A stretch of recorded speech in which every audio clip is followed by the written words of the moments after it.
Well, I'm going to talk about my journey from becoming like an introvert. I'm going to explain why I don't really like the terms introvert and extrovert, but we'll get there. I'm going to explain how I went from like an introverted person to a extroverted person. Basically, here's what I'm trying to say. I used to be like a really shy, unconfident person in school when I was 17, around 16, 17, 18 years old. Really like, just really shy. I always remember a distinct event.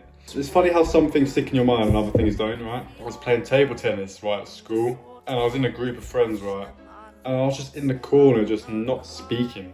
I remember we used to play table tennis, right, at lunchtime or whatever, and I remember just not being involved. Like, I remember not saying a word that whole hour period. It was like that kind of level.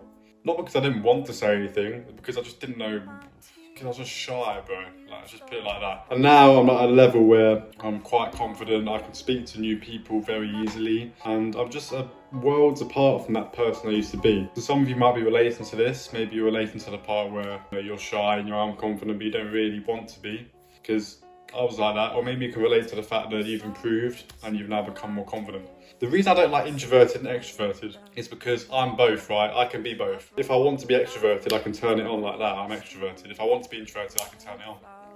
That's what I think is great. I think if you have both, that's like ideal, right? Because then you can be alone and you're fine, you're happy. Or you can be confident socializing. Like, I'm happy to do both. I don't like categorizing yourself into one or the other. Just be both.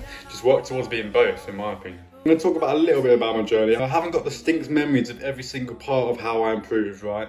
I haven't got that. But I do remember certain events where I saw some improvement. Okay, so first of all, one of the big things that sparked my improvement of becoming more extroverted, right, confident, one of the big events or periods was when I worked in a club for a year in university. My social skills went from like here to like up here in the space of 6-7 months. I think I worked there for. The reason is because, think about it, you're in a club, you're speaking to thousands of people every night, constantly interacting with new people. You're forced to like be social, you're forced into it. So it's a great way to practice being social. I'm trying to work in a coffee shop soon just to like really ramp this up now. Because when I worked in a club, right, I had a little bit of knowledge about being social and I was putting it into practice and I was seeing results. So for example, there was like 7 people working in the team on one night, and I was going in there with like a conscious mind, practicing, right, let's practice body language, let's try and be like really like animated, let's try and smile more. I was deliberately going in there and practicing this. So I would get to the point where eventually, I was speaking to everyone on shift and I knew everyone on a friendly level, right? I wasn't one of these guys who just went in there and just put my head down and focus on serving, not speaking to anyone. No, I was trying to be social, actually trying to be. And I remember just like getting to the point near the end of the club journey where I was like very social with everyone. And my value, I'll talk about value a little bit in some other video, it's a long video. My value in that environment was really high, right? I started getting attention from girls, quite a lot of attention from the girls, like coming up to the bar or on the night out, right? Because picture this, you're the social bartender, right? The social bartender who's talking to everyone, right? Like smiling, animated, confident, and everyone is looking at you. Yeah, so you're like the center of fucking attention in that place. You're like the man. Do you know what I'm saying? You're like the person of higher value who's everyone's looking at, trying to get their attention. It's fucking perfect. My value was so fucking high. I remember just getting loads of attention from girls. Even back then, I didn't even know what to do with that attention sometimes. Like, I could have went on so many more dates if I wanted to, but I just didn't for some reason. I kind of regret that. Looking back, the reason my value was so high was because I was deliberately practicing being more confident, getting my body language good. I wasn't going in there just thinking, right, it's another day at work, fucking hell, let's just get the bottles open, I'm bored now, it can be like that, but I saw it as an opportunity to grow, and that's important. See some of these opportunities where you think, oh, it's another day at work, I'm fucking bored. Rather than seeing it like that, frame it in a way which is like, all right, work time, I'm going to see lots of people, it's an opportunity for me to improve.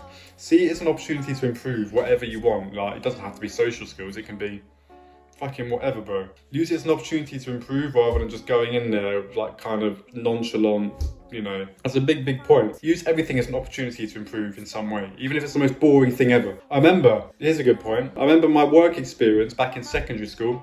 Worst experience of my entire life. Genuinely the worst experience of my entire life. I hated it. It was this grey building. It seemed to always rain. And the whole week of work experience, it was raining. And the view from my seat, because I was fucking stacking papers and like photocopying paper for this fucking person working there. The view out the window was just like a car park. Can you picture this? And I wasn't confident at all. I was the most shy person ever. I remember walking in there going, oh yeah, I'm here for work experience. You can imagine like the goody two shoes person going in there. I'm here for work experience. They didn't give a fuck that I was there. They couldn't give a fuck. They just saw this guy. Yeah, he can photocopy for me. Yeah, that's what it was. I was like a fucking slave in this place. But looking back, I could have used it as an opportunity to fucking improve. I could have gone in there knowing what I know. I didn't know anything back then. I could have gone in there thinking, right, this is going to be shit, but let's make the most of it. Let's go in there and try and become the fucking man after a week. Let's go in there and try and just fucking be the guy everyone likes. Be social with everyone. I remember I had to go and knock on the door of this person I didn't know who worked there, who was like a manager or something, to go and like get some name card holders. You know, I was making name cards for people. It was that fucking shit. I had to go, I think I had to go somewhere and ask for some labels from this person I didn't know. I remember like overthinking it massively. I think, oh, what am I going to say to this? But how am I going to knock on the fucking door? So I knocked on the door really, could I have some labels? Oh, bro. It was that level of shit. But looking back, I should have gone there and been like, oh yeah, I'm kind of new here. Like this place is kind of interesting. So like, I should have made some kind of conversation. Yeah, I'm working here. I'm printing out the name labels. Is it going to be a fucking party? Why didn't someone invite me? Anything that would have just boosted my social skills a little bit more. But I did nothing, bro. I walked in there, and of course it was going to be shit regardless. But I didn't even try and make the most of it. It's because I didn't know any of this stuff back then. When I started working at the club and I knew this stuff, I started practicing it, I saw results. And guess what? When you see results, it just makes you fucking hyped. It makes you want to go in there and try harder. So I went in the club and I saw results working in there. And so I went back and I was like, yes, I feel good. Now I'm going to practice more. So I went in there and practiced more. I started really enjoying going to work. The absolute level of disparity between my work experience and working in the club, when you put them both together, right, you know, on paper, they're not amazing things to be doing. You're serving drinks to people all night, and it's tiring, and you're on your feet, and you're working in a fucking solicitor's office printing, photocopying for someone. Both of these situations aren't ideal, right? You'd rather be doing something else. But one of them I massively enjoyed after a while, and one of them I hated with all my fucking heart. And it's because I just didn't take it as an opportunity to do something with my life, to push myself, to improve. There's a takeaway from this video. I went on a little rant there. Fuck. I hope you gained something from this. I know one person's going to watch this, but it's a good video. I think it's good. I love talking about this. I'm passionate about this sort of thing, as you can tell. I'll catch you on the next one. It's been long.